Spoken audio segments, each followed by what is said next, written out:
আজকের তো সানডে, অন্যান্য দিনের থেকে আজকের দিনটা একটু অন্যরকম। তো হ্যালো বন্ধুরা, কেমন আছো? আশা করি সবাই ভালো আছো।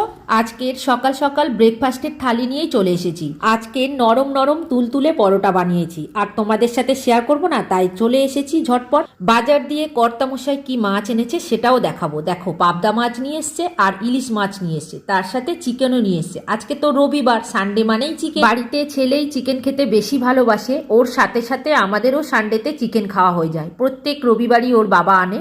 আর দেখো, মাছগুলো কেটে নিচ্ছি, আর ছেলে বলছে আজকের মা ছুরি দিয়ে মাছ কাটছে। কি অবস্থা, বটি আর ব্যবহার করে না। কি বলতো, ছুরি আর কাঁচি দিয়েই আমার মাছ কাটা দেখে ছেলে এইরকমই বলছে। কিন্তু ছুরি দিয়ে কাঁচি দিয়ে মাছ কাটতে বেশি সুবিধা হয় আমার মনে হয়। আর ছোট্ট জায়গা তো, বটি রাখাও যায় না।